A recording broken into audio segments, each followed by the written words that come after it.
Hello everyone, this is Pan. 2 weeks ago, I had my Paratubal Cyst removal surgery, and today I would like to talk about everything about it, the diagnosis, the pre-operation preparation, and the post-operation and the recovery process, and also the social security and the insurance coverage. And I would like to thank anyone and everyone who has been part of this journey and who has been praying for me and also visiting me and asking how I'm doing. I really appreciate and everyone, my friends, my family, and my community and the church community as well. The purpose of this video is to advocate ourselves and anyone who has who is going to do the same surgery in case, and they will be more prepared about this. Okay, so this is the 12th day, so at my surgery on June 29. So this is almost 2 weeks after. The diagnosis is like my experience is that I didn't have any pain, any stomach pain, or because of the cyst compression. But now I can say that it's the cyst is related with the paratubal, but at the time we didn't know anything, and I have never heard about cyst, or I have never done any CT scan or X-ray or ultrasound. And then one day, I remember it's like the June 1st week. It is the holidays, and then I decided to go check nearby hospital. Actually, I didn't go there because I was in pain, and my monthly cycle also regular, and but I did notice that the my stomach is a little bit expanding. But I was thinking that it is from my diet, or maybe I sit too much because from office and work. So I was doing the whole the wrong direction of treatment myself, like without properly talking to doctor. And I was like changing my diet and doing like heavy exercise. But I know myself that I have to confirm and check what is behind about this stomach expanding, but I just couldn't go there.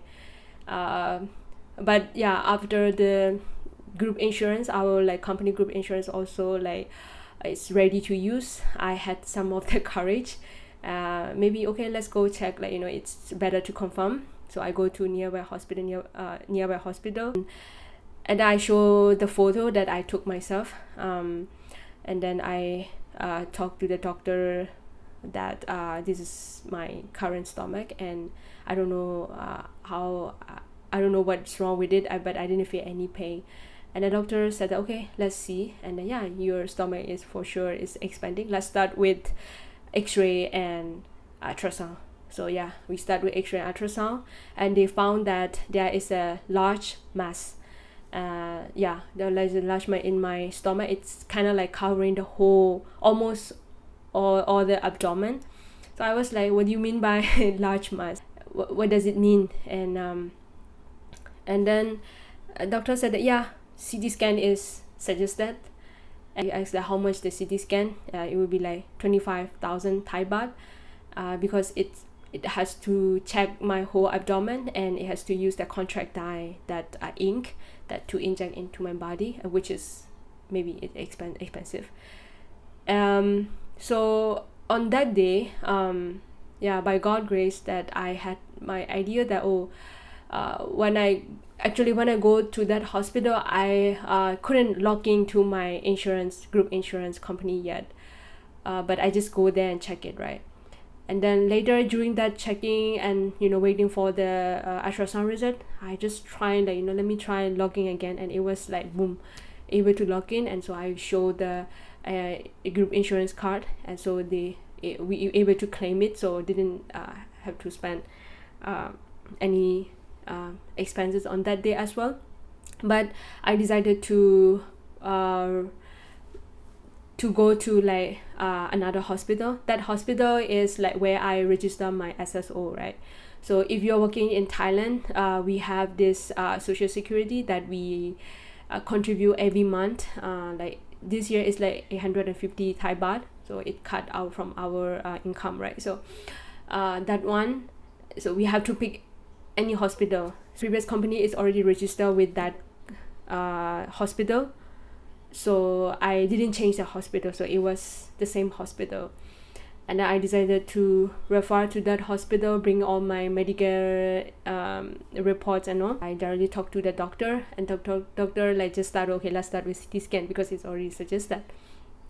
And to wait for like 1 hour to prepare my body and go under the CT scan, and they injected the contract dye to see clearly inside the body and inside the organs. And I did like a lot of blood tests. I think it's covered like CA, cancer tumor marker, something like that. It's like, it checked the protein level inside my body. And also I did the kidney function test, the liver function test, because the cyst is like large, and they want to find out like whether it's compressing other organs or not. After the CT scan and waiting for 1 hour, we got to know that the cyst is like really, really large. They classify as giant. And also the content of the cyst is like it's without any solid and without any compartment, which meaning that the cyst is like a balloon filled with water. CT scan shows the size, the content of the cyst, but we couldn't know the origin of the cyst, because the cyst is very large and it's covering the whole abdomen, and we don't know where it is originated from. So from the CT scan, we only get to know that it's say like 3 types of cysts. It come from like ovarian cyst, and then I don't remember the name, but it's 2 other type of cysts. As soon as doctor said that, saw the report, and he said that we have to do like surgery, I was really shocked and overwhelmed, and I have like very little time to digest, to absorb everything, because the first day I just randomly go to the hospital and check, and the next day they say that I have to do surgery in 3 weeks. So on June 2nd, and then on June 29th, which is 3 weeks after, the surgery date. And the surgery type will be open surgery. Depending on the complication during the surgery, it can even like go up a little bit up the belly button. The pre-operation checkup and preparation, right? So on June 11th, I had to do the pap smear test, which I was really scared and nervous, but it turns out like it's just like 10 seconds of like little bit discomfort. You can check like what is the pap smear test, like it's we have to do it before we, for example, like before we do like HPV vaccination, right? For even for example in female, and we have to do the pap smear test before we get vaccinated. Like the surgery fees, I have to talk about it. The surgery fees is, like I said, we transfer to the Social Security registered hospital, right? And then I was asking the doctor, like, how should I pay, and I do all those things, and the doctor told me that no, you are already covered by Social Security. You don't need to pay anything for the whole surgery. So which is really a huge relief. Otherwise I would be stressing out about both for the surgery itself and also for the financial as well. And we also get to know that this type of surgery won't be able to cover from the group insurance, because they classify this as like a pre-existing, meaning that before I buy the insurance, my symptoms of disease might already there, so they categorize this as a chronic pre-existing. So most probably any type of insurance might not be able to cover, but only SSO can cover, so which is a huge relief for us. The pre-operation checkup and pre-operation checkup and preparation, the most challenging is that the period, like with 3 weeks period before surgery actually happened, because I didn't take leave, so I was also working and talking and asking leave from manager and my boss. They were really nice and they understand like my situations, and I'm also really thankful about it. And I'm really thankful to God because godly, God assigned the people were there to pray for me and prepare my mentality, and also like physically and also spiritually up to prepare for this. So I start with like why it happened to me, and all those like questions. From that state, my mentality and spiritually, it's slowly preparing to like thanking God, because if I was not recognized, even though, if let's say like if I was not going to that hospital on that day, I might not even realize it. Might be staying with this for so long, and we don't know like what kind of complication it can happen. It can be like torsion, it can rupture inside my body, and it can be like even more dangerous cases happen. So I realized that it's such a blessing experience because of this. Many things that we learn that we might not be able to learn from any other way. I got to see my parents, and I got to see, above all, I got to see God's faithfulness and his presence in many ways. So yeah, it's such a blessing. Now I can say that God is with me, and it's a blessing experience. So yeah, back to the pre-operation preparation. So starting from like I said, on June 11, right, I had to do the pap smear test. So after the 10 days before the surgery, the test also came out, which is normal. From 25th June, I had to change my diet, from the like liquidity and also like soft food. And on 28, so 29 is surgery day, right? So on 28, I had to get hospitalized like on 28 evening. So starting from there, like I stopped eating on that night. So, the nurse came, one by one, checking my blood pressure, cleaning my colon, and everything to prepare for the surgery. So the surgery time is 1 p.m. So on 29 morning also, they came and cleansed my colon again, checked my blood pressure, and then I was completely stopped drinking and eating already for I think 38 hours something. So I was like completely ready for the surgery. So on 12:30, I was moved to the operation room. Since beginning, doctor already informed me that since the cyst is like really huge, we can't do any like minimally invasive, like for example like keyhole surgery and all those method, but we have to go through the open surgery.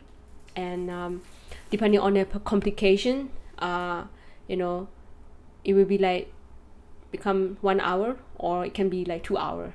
So anesthesia type, right? The anesthesia was I was expecting that it's going to be general anesthesia, like you have to breathe this thing. I don't know how to call this, but doctor just showed me that we are going to do with the spinal block. So I was and then we have a lot of discussion about it, but yeah, at the end like we agreed to do the spinal block. And then doctor just like assurance me that they go through, like they do this every day, and it is completely okay, and it will be like normal.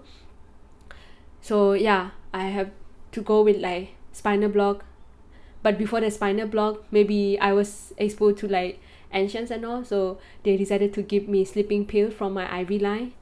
So after that, when they like inject the sleeping pill, after 10 seconds, I couldn't remember anything. I was like, I only remember saying that I feel dizzy, and then I was knocked out. And then I didn't remember like they inject the spinal block injection. but I do remember that, the conversation and the doctor voices, and I can feel like there is a cloth covering from near my face, and a nurse is like talking and helping the surgery. And the surgery is just only took 1 hour, but before preparation and also after preparation, in total it was 3 hours, because I was moved to the recovery room and they were like monitoring me for 45 minutes, my blood pressure, heart rate, temperature, and they also informed me that the spinal block the side effect will be like dizzy, vomiting, feeling itchy all over your faces and all those things. So yeah, after 45 minutes I will move to my room. I started feeling itchy all over my face, and I can't feel anything. My head is spinning, and I was kind of vomiting like 4 or 5 times maybe. And yeah, it was, the itching feeling was like the next day, until the next day, like 24 hours, but after that it was okay. And I also had to do fasting again for next 24 hours, so literally I didn't eat for like 4 days straight. So now I have to talk about the cyst type. So like I said, in my case, the doctor, they couldn't tell exactly what type of cyst from the CT scan, right? Because the cyst itself is like really huge, and it kind of covered my abdomen, so they couldn't know the origin. But when they open it, when they open my abdomen, they can see that the cyst is coming from the fallopian tube. So in our women reproductive systems, we have the uterus, and we have like left hand side and right hand side the ovaries, and also we have the left hand side and right hand side the fallopian tubes, right? So in my case, it's like it's in the, no, it's not in the, it is the left hand side fallopian tube cyst. So the cyst is happening outside of the ovary. I think it's on the fallopian tube. So they had to remove my left hand side fallopian tube along with the cyst. The nurse and doctor said that we don't need to worry for the fertility itself, but they had to remove the left hand side fallopian tube. So as I mentioned before, as the side effect of this from the spinal block and the medicine, I was like feeling itchy for the next 24 hours, and I couldn't feel my lower body for like 5 hours, and I was like, my head is also spinning until the next day. The most difficult challenges for the recovery process, I would say, is the adjustments of the removal of like big cysts. So you can imagine that my internal organs, they kind of like have a hard time to adjust themselves to to manage the free space now, because the water removed from the cyst is like around 7 liter, and I already lost, I think, 10 kg when I measured the weight. So I was like 58 kg, and then I was down to 47 kg. So I was carrying that extra 7 liter of water, extra kilogram whole time. And so the internal organs and my intestine is already like slowing down, because I didn't eat past 4 days, and then like the next day, like they start giving water, and they allow me to drink water and the liquid.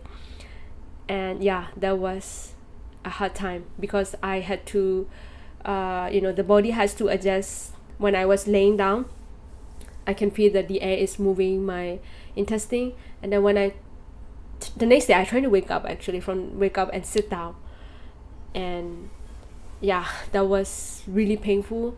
When I wake up, the air maybe like coming up until here, and my shoulder tips are paining, and the air, right, the air going through is also really pain. But the nurse and the doctors recommend me to get up and like walk often. Otherwise, like I would be really hard time from my like digestive system issues. So I try to get up and walk slowly to the toilet, and then also the urinate, and then in that way my stomach will be like slowly adjusting. So on July 1st, on the third day and the fourth day, I was able to walk slowly. And on July 2nd July, I think it's like on 2nd July, it's like after maybe like 3 days, I was discharged and like going back home. So today is the 12th day, and I am feeling much better, and the body is also like slowly healing, and I can walk properly, I can move around properly now. But the internal incisions and all, maybe we have to take time, and in the next 2 weeks I hope that it will be completely recover. So in summary, I would like to thank God and anyone who has been part of this, and this experience teach me a lot. And I would like to encourage anyone to take care of yourself, to take care of your body, even though you don't feel any major pain. I would like to encourage to go and check and talk with doctor, just like once in 6 months or once in a year at least, so that you understand your body better. For example, in my case, the fact that I don't feel any pain, and I feel okay, I feel like healthy, it's just like because of that, I was postponing very long. And if I had a chance to know this early, maybe we were able to manage with like medicine, or like minimally invasive surgery type, even though I had to do it. But when I think about right now, everything happened just about time. It's never too late, and also it's like everything is happening under God control and His allowance. And I'm really grateful for the hospital and the nurse, and they are really patient and kind. I hope that this video can give you the information in case if you are preparing for the similar treatments, or this like Medicare checkup and all those insurance complications. Feel free to drop the message if you have any questions, and I hope that you will also stay safe. Take care of yourself, and God bless.